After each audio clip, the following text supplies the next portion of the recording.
Kami dari kelompok 8 pada kesempatan hari ini kami akan menanyakan beberapa contoh. Sebelumnya izinkan kami perkenalkan diri. Nama saya Septiana Kastrida dan rekan saya.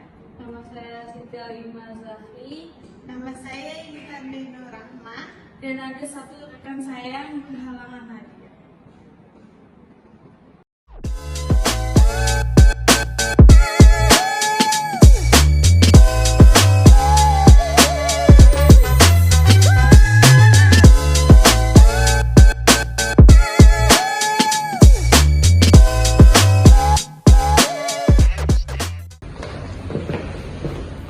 Kan ada apa? Gue liat banyak pikiran banget. Ya nih, gue lagi mikir, gue ditawarin proyek besar, menarik sih, tapi tuh gue ragu. Di sisi lain, gue pengen banget nih ngambil proyek ini, tapi gue gak yakin juga kalau misalkan tuh gue bisa, karena gue ada di dalam tekanan yang besar gitu. Oh, itu namanya komunikasi interpribadi. Jadi kalau terkadang tuh kita tuh sering mikir dulu tuh sendiri sebelum mengambil keputusan penting ya. Nah, gue tuh pernah tuh, lu pada pernah nggak sih? Bener banget Pak Cik, kadang tuh kita butuh komunikasi interpersonal, kayak diskusi sama temen gitu, supaya kita dapat sudut pandang yang berbeda. Intan sendiri, kamu tuh perlu jangan terlalu mikir panjang gitu, karena kita juga open space buat curhat gitu loh.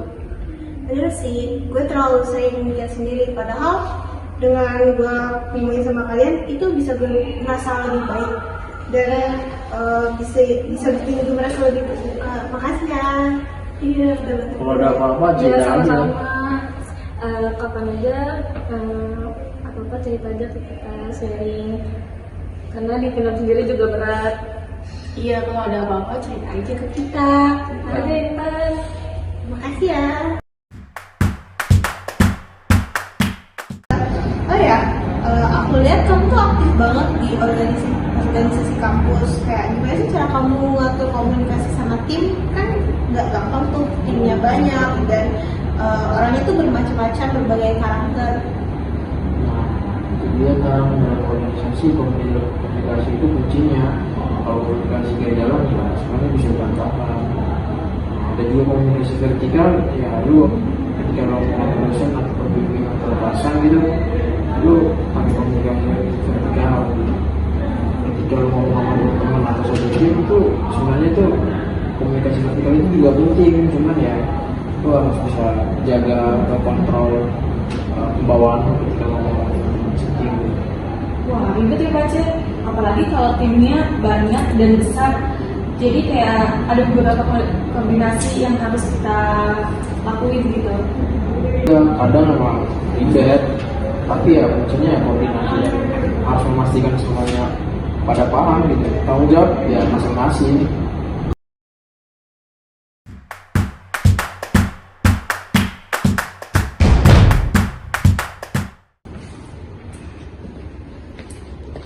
Aceh, gue lihat lu kok kayak ragu sih.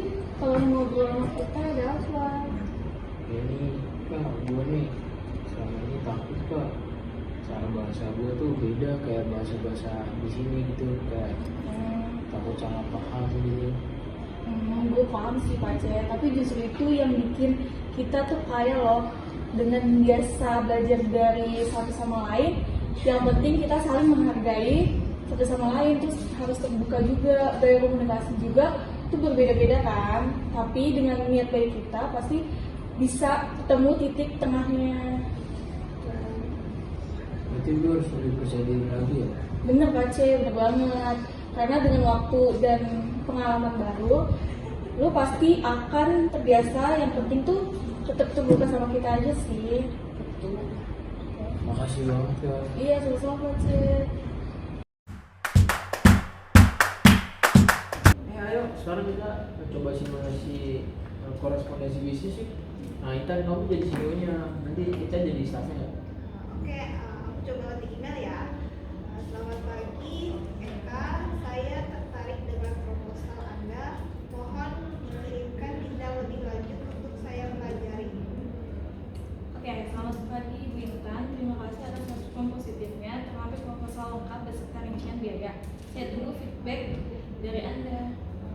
Wah, bagus deh, Cah. Dalam korespondensi bisnis yang paling penting itu adalah pesan yang jelas dan sasarannya juga jelas.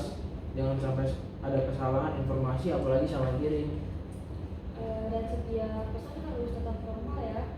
Bahkan kalau kita udah hapus pun nanti kan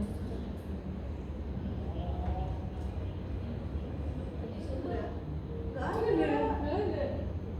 Iya, wah.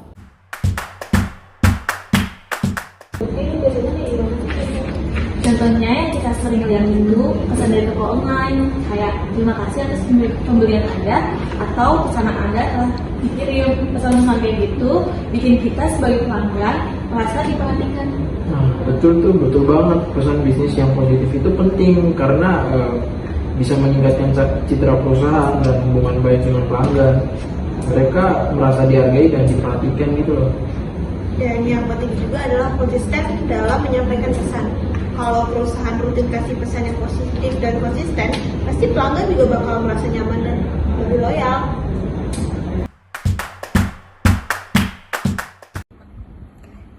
Siti, kita perlu nggak sih memutuskan jenis pesan apa yang bakal kita sampaikan di event Universitas Mercu Buana? Apakah pesan persuasif atau pesan negatif? pesan persuasif biasanya lebih efektif untuk menarik perhatian. Kita bisa fokus pada manfaat produk dan mengajak konsumen untuk membelinya. Seperti dengan produk ini, hidup Anda akan lebih mudah dan nyaman. Itu memberi kesan positif. Iya ya, pesan persuasif pasti lebih menyenangkan buat didengar. Tapi apakah pesan negatif juga bisa efektif? Bisa, terutama kalau ingin memberi peringatan. Misalnya tanpa produk ini, Anda mungkin akan menghadapi lebih banyak masalah di masa depan. Tapi bukannya pesan negatif bisa membuat orang merasa tertekan? Itu bisa terjadi kalau sering digunakan, orang bisa merasa tidak nyaman. Jadi kita perlu hati-hati. Pesan negatif harus seimbang untuk mendorong orang bertindak tapi tidak berlebihan. Jadi mungkin kita bisa gabungkan keduanya. Awalnya kita pakai pesan persuasif dan di akhir kita sisipkan sedikit pesan negatif untuk mendorong tindakan. Itu ide bagus. Kita bisa memulai dengan manfaat produk, lalu diakhiri dengan peringatan ringan. Itu akan membuat kampanye kita lebih kuat. Setuju, mari kita coba cara itu.